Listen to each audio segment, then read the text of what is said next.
weltare ɓiɓɓe fulɓe andu diine maɗa fedde heblo sukaɓe Afrique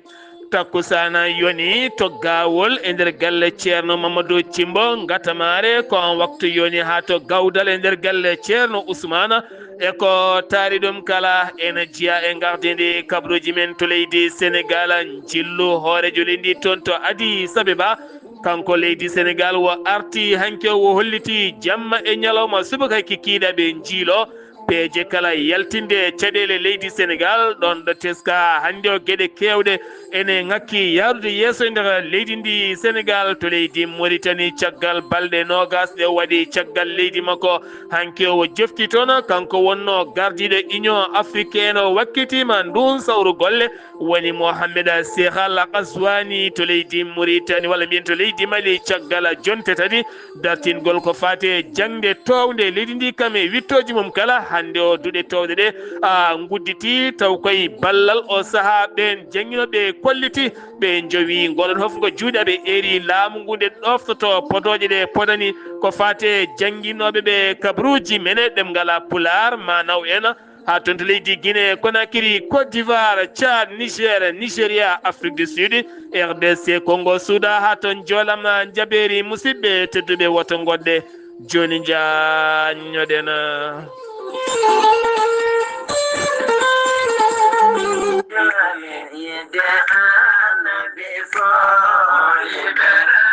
goomu ɓamtare gawola ene tentinira dendagal bandiraɓe julɓe kala conférence moɓe goyi yuɓɓinde kala hitande saaha o ɓattima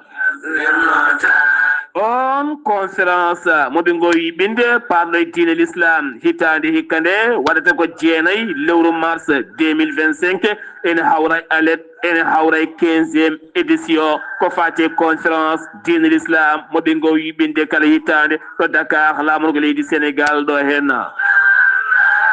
on conférence o waɗata koto Dakar to wiyete tere Dalifort so haji Allah Rahmanu ñalawma o noon koni hen o lelori so yi ha woni 9h30 ha fayenma 10h ko alqouranil karim o jangate kamine wonde duwoji mum kala 10h30 ha fayenma 12h ɗon ko jaɓɓugal hoɓɓe aroɓe hen kala 12h30 ha fayenma 14h ko groupe yajiɓe Ousmane Ly kala goni e madhu annabi o sallllahu alayhi wa sallama 14h ha 14h30 ko foftere gam huccande juulal tisubar 14h ha felma 16h koɗo hen conférence o waɗete waɗata ɗum noon ko professeur Ismaïla Ba ma waɗi hen golle mantiniɗe no fewi 16h ha felma 17h koɗo hen jaɓɓete ceerno Madani Tall khalifa galle ceerno Muntaga Tall kame délégation mum kala ñalawma o noon so tawi ko paare o woni Malick Dorosi so tawi ko mare o woni Sokhna Nene Mallu Ndiaye toon to Belgique ñalawma o noon teddiniraɗoma ko Oumar Sumbol Guiwawo toon to Kaolack neɗɗo baɗɗo fayida moɓe keptini no fewi jiɗɗo jokkodirde e goomu fedde ɓamtare gawola ɓattake o noon yettinɗuɗo hen ko Mamadou Thimbo siftinde moon ɗum waɗata koto Dakar lamorgo leydi Sénégal tottere de Dalifort ene tawe nder Dakar woto mo manki hen aadi bil aadi sarade aadi ɓuuri firtude aadi ceerno Djiby Sy wi ko firtata aadi ma aadodire jayde weltare ɓiɓɓe fulɓe andu diine maɗa weltare TV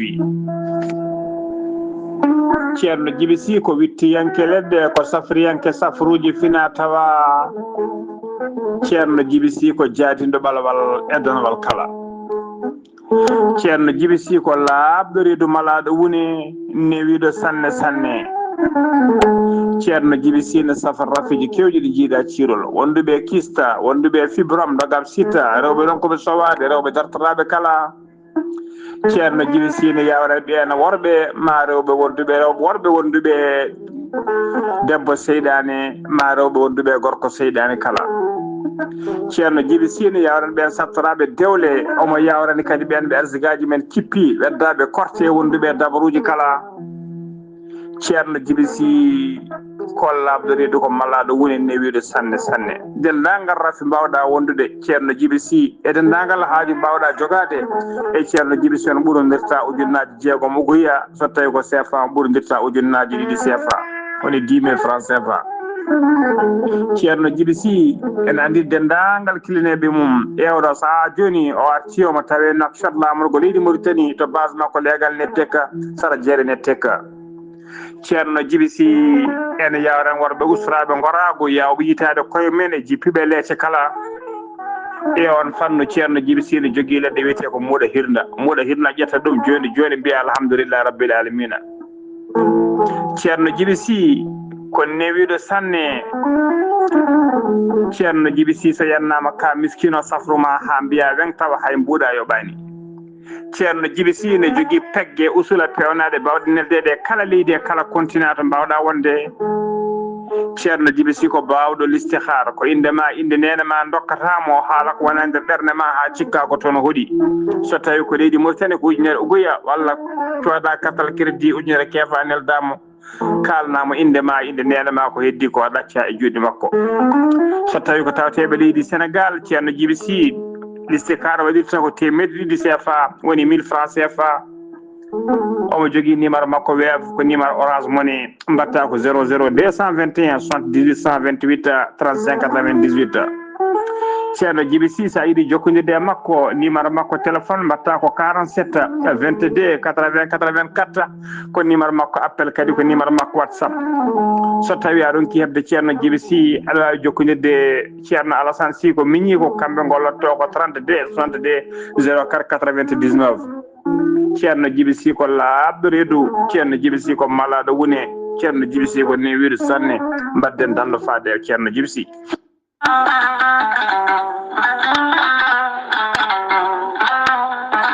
kawis Allah cuuɗiɗo ekkiɗo hen lekki mbiyaki gorelte noon ko kawisaji mawɗi goni e muɗuma gorelte ko haako moƴƴo iwroko to kordinnoro a yittat ko jamireɗa mbaɗa e ndiyam gulɗam aɗa yara aɗa yiito cellal ɓandu maɗa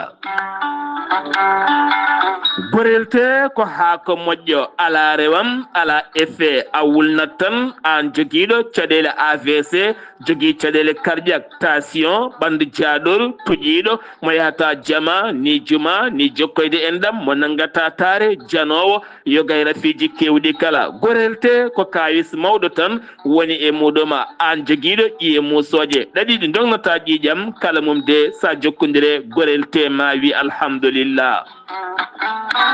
gorelte hewɓe hutortoɓe ɗum kolliti jiiti men koye mumen on mo nangata taare yogay rafiji goɗɗi kala sa yeehi to Google a waɗi www.gorelte.com ma janggan hoore maɗa kala muɗuma so tawi ko tongoɗe gorelte jiɗɗa hebde beele mbawa jokkodirde mabɓe so tawi gonɗa koto Espagne jokkodirta koye Amadou Touré mbatta ko plus 34 643 29 22 96 so tawi noon gonɗa koto Belgique jokkodirta koye Monta Samba Ba mbatta ko plus 32 466 17 00 52 so tawi noon gonɗa koto Sénégal Mbour jokkodirta koye Seydou Ndaw 77 388 21 88 so tawi noon gonɗa koto Ndendori ene tawe nder leydi Sénégal jokkodirta koye Salif Diallo mbatta ko 77 901 74 67 so tawi noon gonɗa koto Kaolack jokkodirta koye Khadidiatou Guissé 77 693 55 12 so tawi noon gonɗa koto Jimbe jokkodirta koye Amadou Thiobana mbatta ko 77 428 85 88 so tawi noon gonɗa koto leydi France jokkodirta koye Harouna Ngayda 06 50 99 64 43 musidɓe tedduɓe gorelte e jeese men eɗen daña hen jama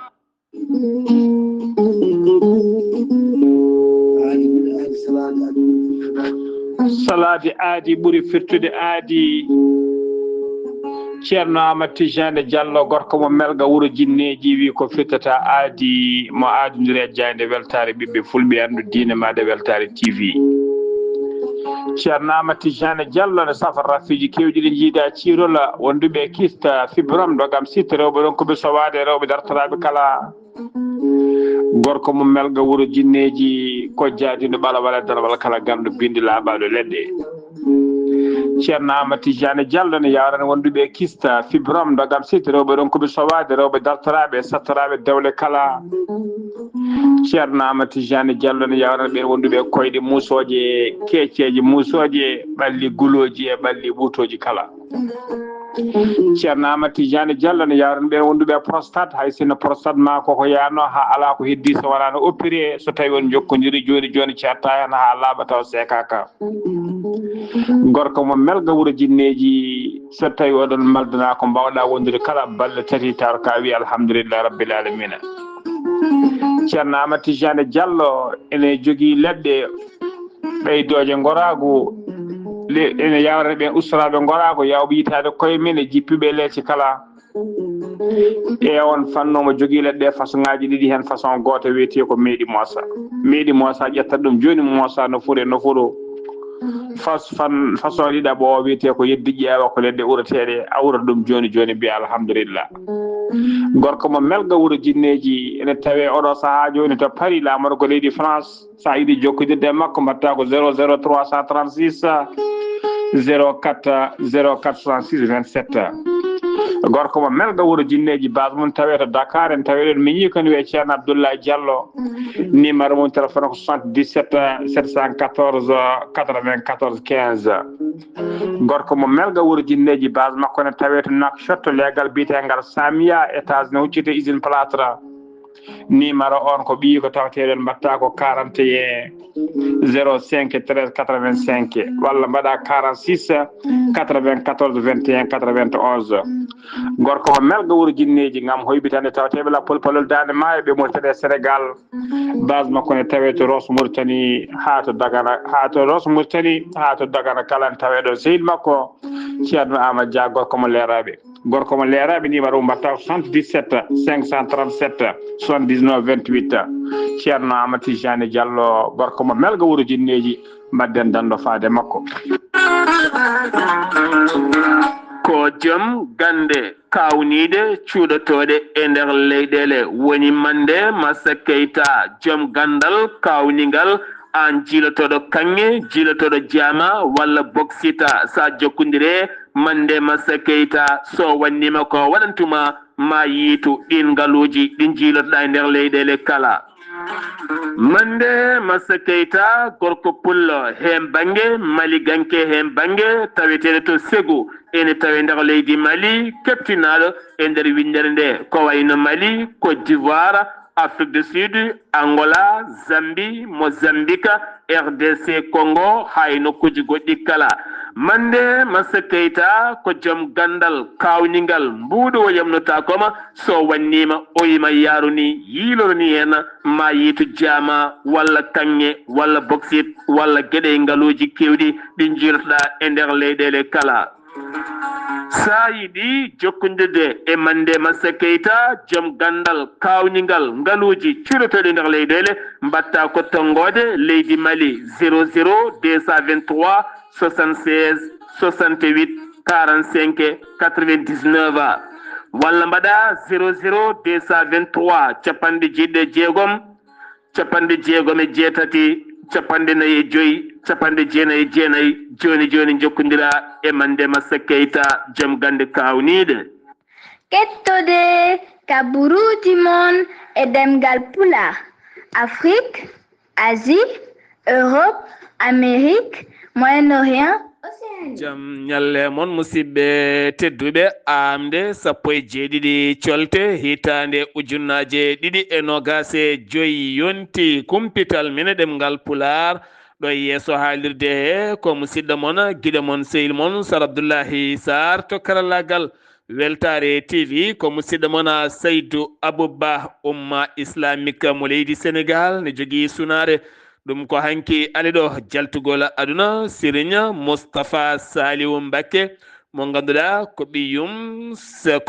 Serigne Saliou Mbacké gonnoɗo khalifa joyi ɓijo taw ko khalifa mo Ahmad Bamba Khadim Rasoul woni khalifa Serigne Saliou Mbacké ko ɓiyum jaltiɗaɗon duuɓi 80 e ko fawi ɗum ko ñalawma hanki o kadi ko neɗɗo keptinaɗo to banggue jonje hoore mum joncade ko fati banggue rewde Allah janngude qur'anil karima e yidde hutorade wonande gueɗe ko fati e salatu ala nabi taw kadi ko joncude hoore mum yoga e gueɗe aduna kala jayde weltare TV weltare ɓiɓɓe fulɓe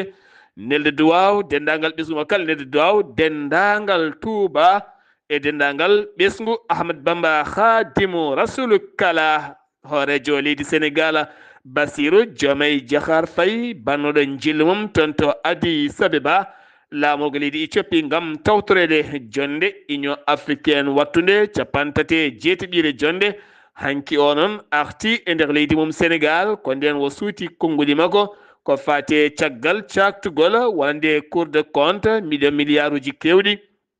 dirtinaɗi e wiide ngal ɗon catala kanko hoore ndi wo holiti subaka ha faynma nangue hoore kikiɗe jamma e ñalawma kala aɓe daari ngam yiilade yaltinde Sénégal e caɗele kala ko konnguli makko holliti wo erima ɓesguji Sénégal naɓe kala nde jokkata hooladeɓe mabɓe ɓeydu darde peeje kala ha gueɗeɗe kala ɓuura reftude laawola sandikaji taw kadi ganduɗa ko ɓen toppitiɓe ko fate golle leydi ndi ɓe moɓodirino ɗum ñande aljumade ngam wadde haalande mabɓe adide ko fate gueɗe ɗeɓe teski e nder gueɗe ndi leydi Sénégal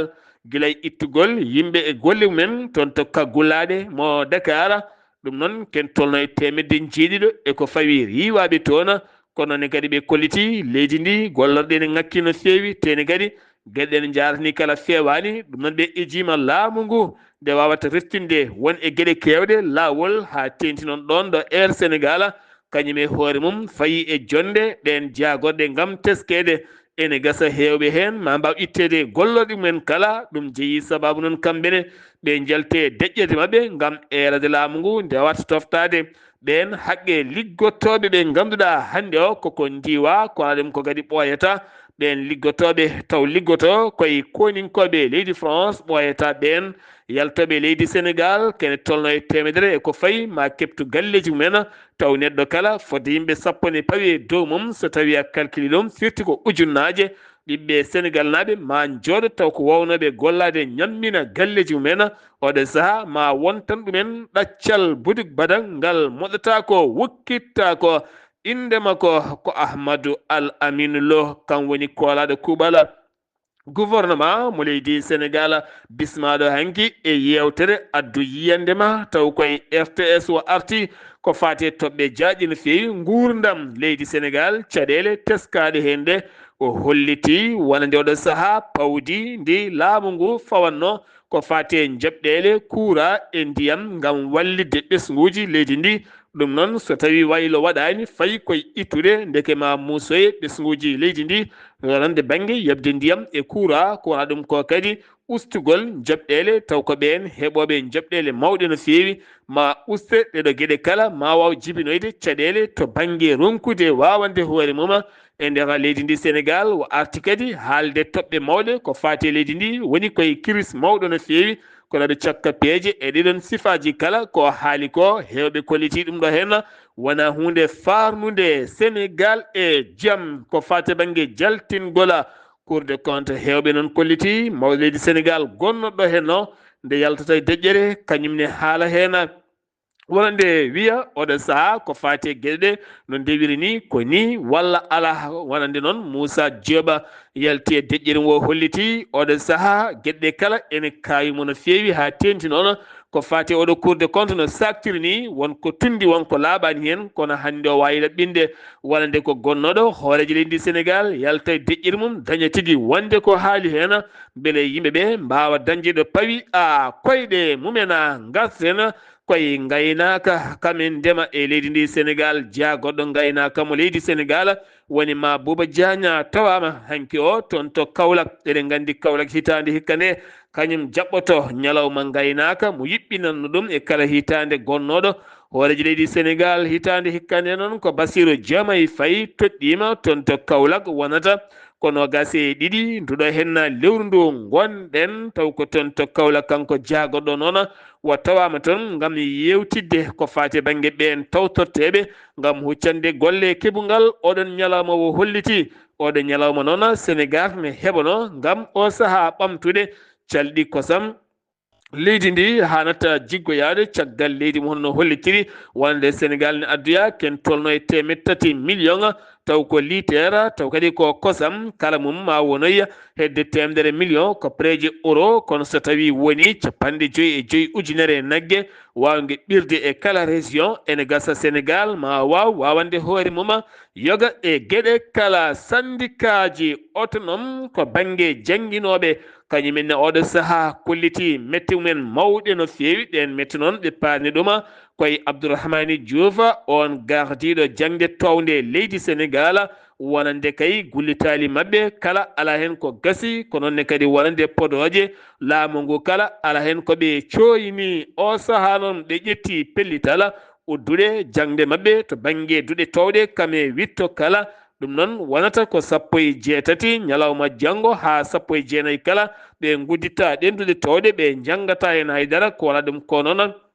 wonande gouvernement noddi o saaha ko kaldigal o saaha wona saaha poɗɗo fayede guerfaji ko saaha poɗɗo yurnitede leydi ndi Sénégal holno waɗirte ha wawa yaltude e caɗele jahaten ko toon to département mo Kanel ne tawi nder région de Matam hanki o wonande kay ko Kanel yaaru yeeso ko ɓen sukaɓe hanki gumani laaɓal wuuro mumen laaɓal woni afo cellal kalɗo jiiɗa cellal alay sakko laaɓal woni ɗon kalɗo jiiɗa ñaw ñiddone ɗon jeeyi sababu ummadeɓe e wiide Abdoulaye Sow wonande kolaɗo kuuɓal Kanel yaaru yeeso ɓe kolliti umminiɓe ko yiddadude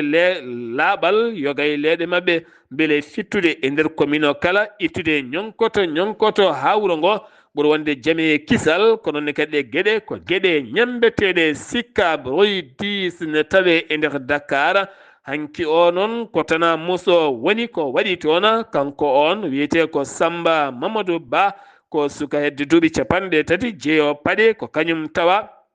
ene welta e galle gonnoɗo e mahede ɗum waɗɗani station BRT Grande Dakar ɗum ko sanga 8h15 hanki o goto e ɓattiɗomo biteɗo Yahya goto e ɓattiɗomo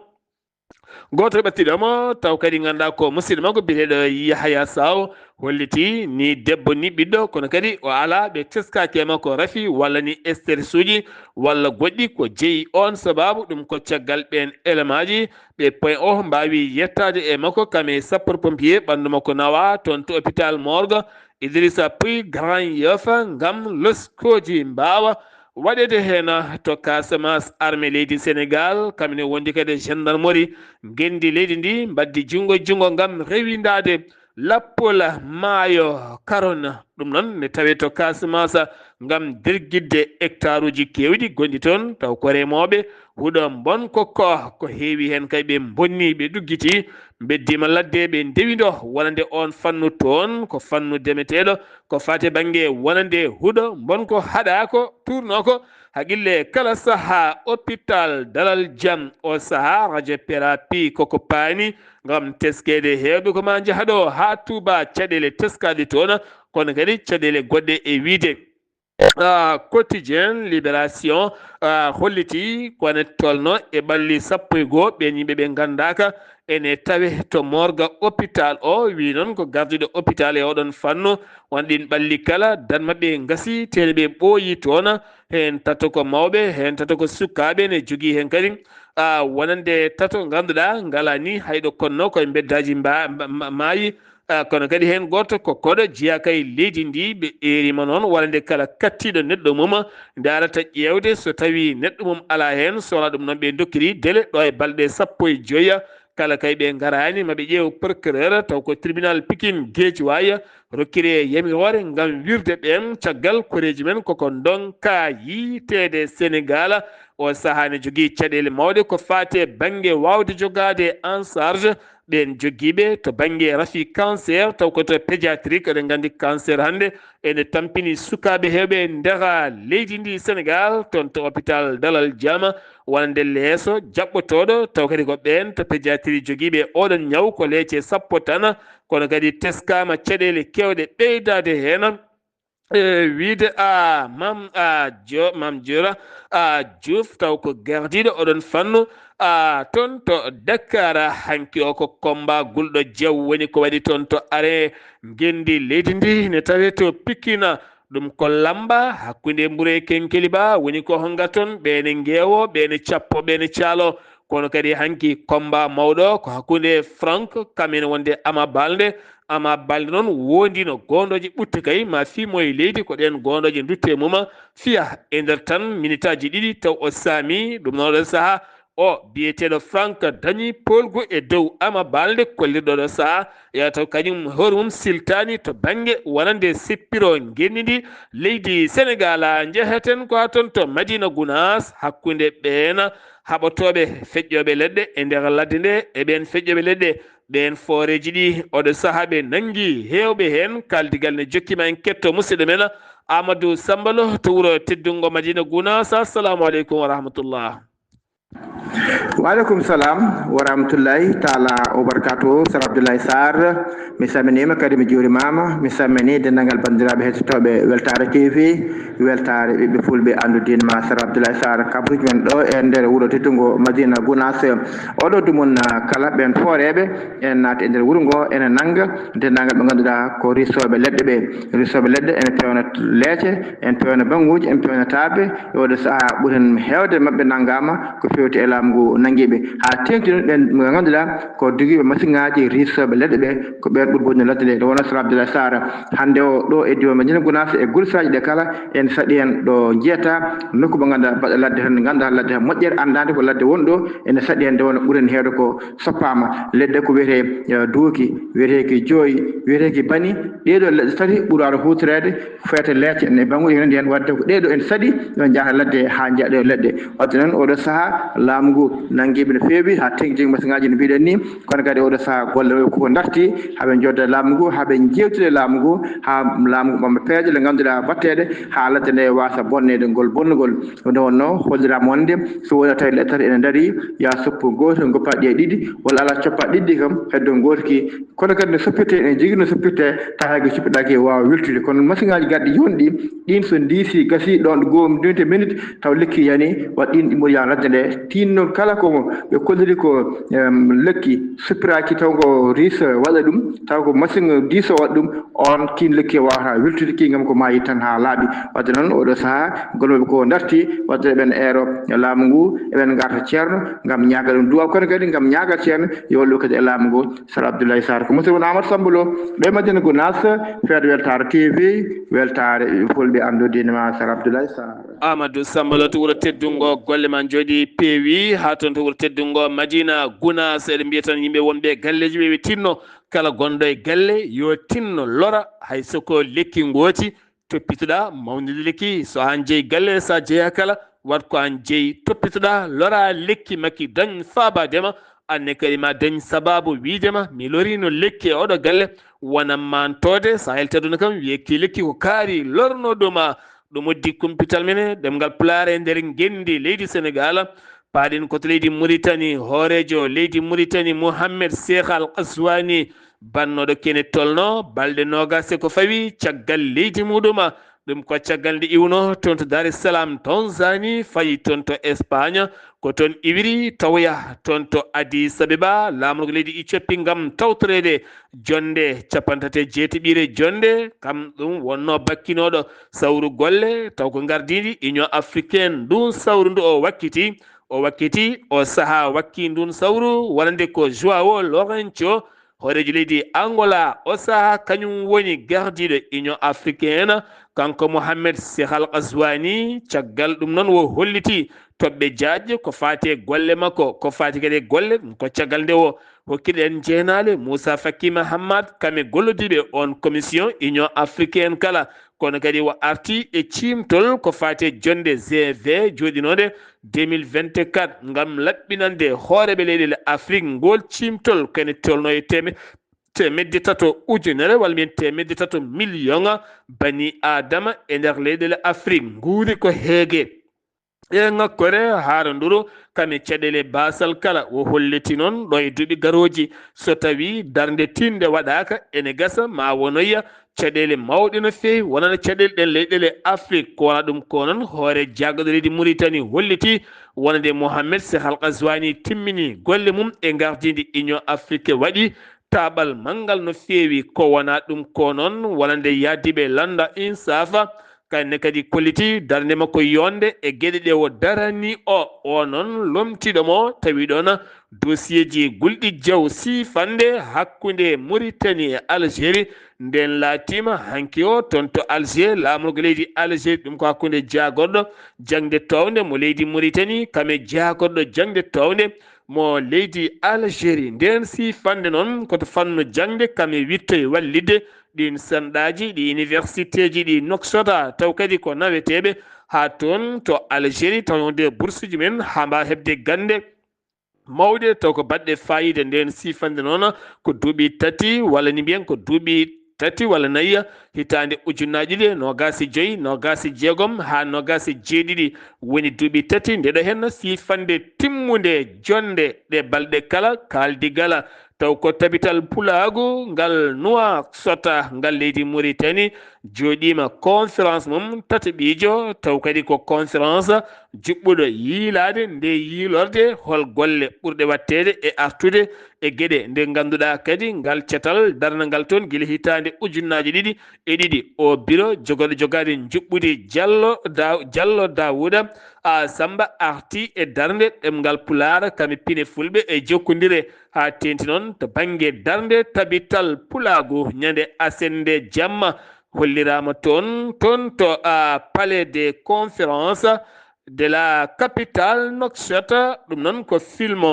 Cheikh Souleymani Baal mo gorko mo hitande ujunere temedde jeeɗiɗi capanɗe jeeɗiɗi e jeegom colnoɗo Mouda Hormo ko on tigui waɗana on film ay tawtorede won e sarɗiyankoɓe kam yoga e pelle ngam hollirede ɓesguji leydi ndi e oɗon sifa kala météo mo leydi Mauritanie ene rentina ɓen ɗannotoɓe e awoɓe kala ɗe maaje kaɗe ɗe ganduɗa fuɗɗoto ko ñalawma janggo 17 ha fenma nogasi ɗiɗi lewru février tati ha fenma 5 métre towendi ben peƴƴe towɗe baɗe no kaaje nde jomumen ndentoto nde tawno ko ben peƴƴe kalkoje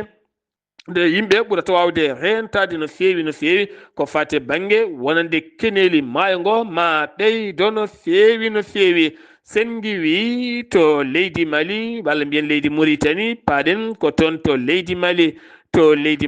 wuro wiyetengo Bilali Koto noon walla min Bilal Koto ko wuro tawetengo nder commune mo Dabia ne tawi nder district mo Keñeba tawete ko région de Kaya ko toon wonan ɗi ɓulli kanŋe o 4 pala mabbuɗo waɗi accident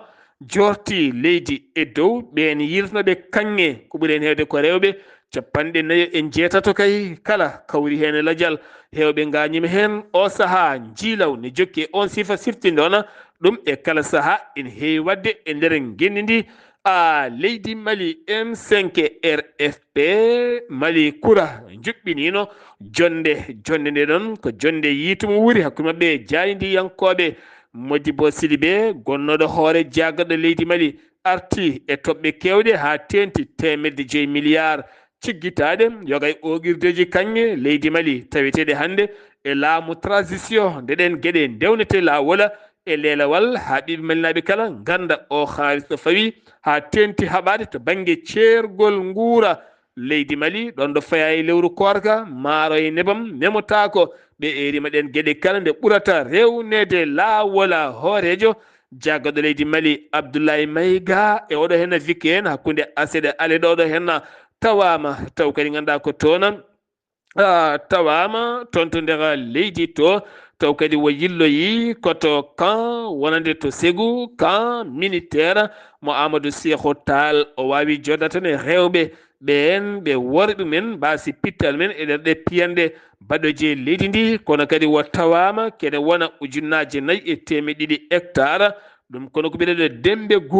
Gu noon tawete koye Ségou ngam wurtinde ndema ha diwano wawana hoore mum to banggue kiraɗe mum natta jiggoyade ko fate guura ɗum ko jeune Niger woni ko waɗete gon maayo kay 33 milliards woni ko jogori wanjede hen ngam ɓamtude calɗi ndema e oɗon diwan kame fannu kala région de Gawo fama ko armée leydi Mali ɓe kolliti ñande hankinde ko 16 duɗo lewru février e nder localité Gossi ko toon tigui ɓe mbawi teɓɓidde sagataɓe jeeyo taw kadi koye ballal fiyande laana mabɓe ndiwowa ɓe jaltini hen aduna on biyeteɗo Ousmane Abou Onesa mo ganduɗa on ene jeeya e waɗɓe janguji kewɗi no fewi ɓe kolti ɓen sagataɓe kala ɓe teɓɓiti ɗumen ɗum noon wi état majeur général armée leydi ndi jonte tati dartingol jangde ɗum ko guila tan nogas e jeeɗiɗi janvier ha fayanma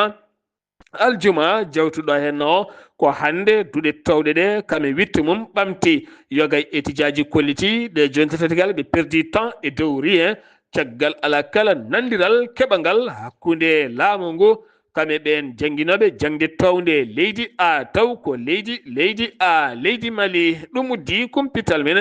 ɗemgal pulaare nder gendi leydi Mali on peccinoɗo mbasañeji ha hewɓe naate caniveau ji gañi hen ɓe pidiri hen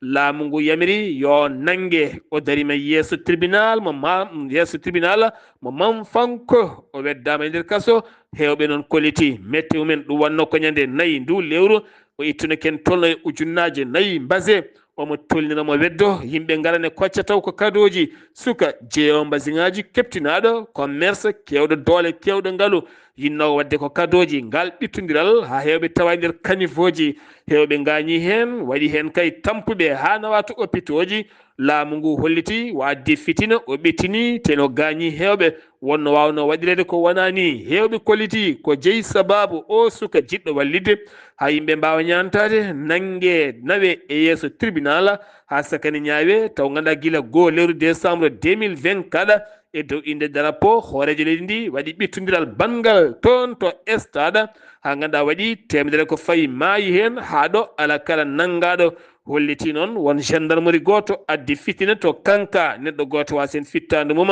hewɓe ne leeli cellani nana to hôpital on ala kala ko waɗa hen ñande 16 ndu lewru ko cum musɗo baɗɗo e nder jeere taw kadi ganduɗa ko toon to zére koréenne ha fama toon to Conakry ala kala ko waɗa dépôt carburant cumnoɗo hitande yawtunde ha ɗo ala biyaɗo teɓ ɗum noon ko citoyen tan dokkirɗo ha waɗi gañiɓe nanga hewɓe kolliti ɗum ɗo henna natti wonde potal wonti koye caɗele mawɗe no feewi jeehaten koto sommet Addis Abeba toon to Éthiopie o sommet gasɗo ha laaɓi ɗum ko caggal candidat ji tati yinnoɓe ardade président des commission union africaine hakkude Djibouti e Kenya kame Madagascar o saaha ko Mouhamadou Ali Youssoufa diplomatie mo wonande Djibouti kam woni cuɓaɗo woni hande o gardiɗo commission union africaine kanko lomti Moussa Faki Mahamad ɓiɗɗo cannajo hande o kankoɗo hen Mohamed Ali Youssouf dossier ji gulɗi jaw ene yeeso makko RD Congo M23 nonne kadi Soudan caɗele taweteɗe toon AES Mali Burkina Niger yowaɓe taw koye diɗɗal union africaine ko noon kadi leydi Libye e caɗele goɗɗe kala teskaɗe o saaha o dossier o holliti ma o daro hen fodde darde makko ha wawa tigui addude jaam e nder Afrique ko ɓuuri yawde e yacca to Nigéria ko frappe militaire to banggue ndiwowo ɓe jooɓi pittali 6 taw ko Jambour en Amnesty International ɓe kolliti ko pittali 10 ɓe jooɓi to wuuro wiyetengo Zaka ene tawe nder état de Katsina ɓe kolliti noon kamɓe armileni ɓe didduno ko bandiji nde ɓe gayni on bombo mataw yani koye famille e galle goto wi jayde AFP taw kadi wi noon ko Sada on holliti ɗum ɗona Nigéria hande ene hollita metti mum faade laamu leydi Canada ɗum ko caggal nde officier ji en wonde état majeur général joguiɗo nden kay kisal joguino bismago toon to Canada yontere yawtunde ñande aljuma nde gam tawtorede toon ñalawma ancien ji combattant ambassade noon mo leydi Canada rokkani ɓe visa gam ken tolno balɗe 15 waɗino waylo to banggue dokkirgol visa mo ambassade leydi Canada to Nigéria laamu leydi Nigéria noon holliti hen metti mum mawɗo no fewi ten holliti leydi ndi ene jogii ndimago mum holko saabi ɓe hohoɓe mawɓe leydi ndi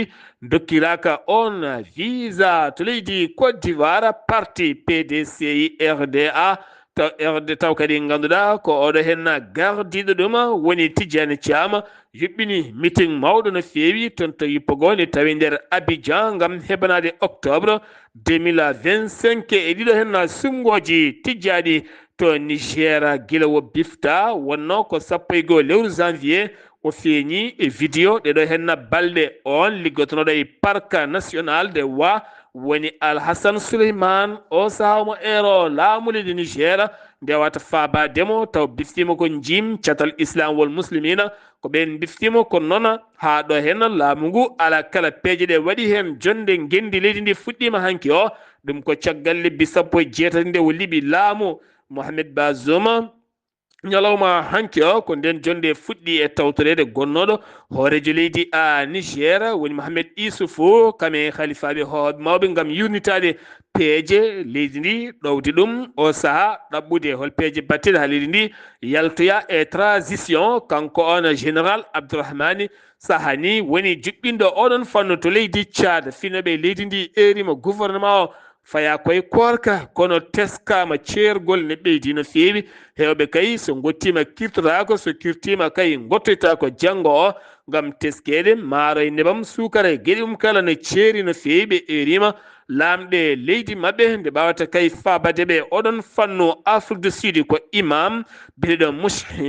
Mouchina Henrika kam woni baraɗo taw ko bal o fella kanko gorko mo duuɓi 58 waɗi koto Cap Oriental ko auto pick-up goto gaari yeeso makko ɗum ko aleɗa hanki o sanga 10 heures worɓe ɗiɗo gonno nder hen goto yaltini hoore mum e fallantere auto daaƴe makko kure wi police ɓe worɓe ɗiɗo jiile kono ɓe jiitaka kanko imam o noon mo duuɓi 58 mo tuuma ɓattademo LGBT heɗondemo wonande gorkati débatté en o saha noon losko a udditama hen to RDC Congo piyande ɓutte hanki woni ko nana subaka law ɗum ko toon to Nord Kivu no ko ɓeɗeɗo Bukavu ɗum noon Bukavu hande o soli naati e juuɗe rebel M23 rebel 23 tetnoɓe ngooma o saha tetti Bukavu nana tan ɓosa ene payi to Kinshasa wino ko porte parole armée leydi Congo to Sud Soudan Juba ko capital mabɓe teska tan ko kolora dogoreedu tuure ngam teskede diƴƴe ngakkude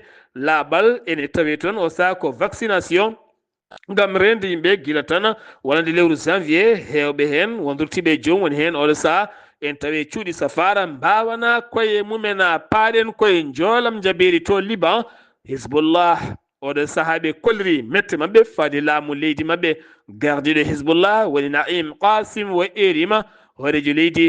Liban o saha nde saloto ha mema leydi ngam ko ñande 17 ñalawma janggo woni ko jogori kay dartade happu taƴanoɗo armée leydi Israël ma yaltu ha laaɓa leydi Liban kono noon hakkude États-Unis d'Amérique kam Israël fandare mabɓe ko heddade e nder leydi Liban beele aɓe nder guita sagataɓe hohoɓe mawɓe taw ko jeeyaɓe Hizbullah noon ɗaɓɓiri laamu muɗum nde ɓe jaltata o saha hakkude laamu leydi Liban kam e catal Hizbullah ne ɗeɓi hirƴude seeɗa ha ɗon ɗo tenti hande o armée leydi Israël holliti yoɓima fittandu sagata mawɗo ngandi taw ko jeeyaɗo e Hamas moltoynoɗo toon to Hizbullah ñalawma janggo woni délai cakkite nde ɓe jaltata leydi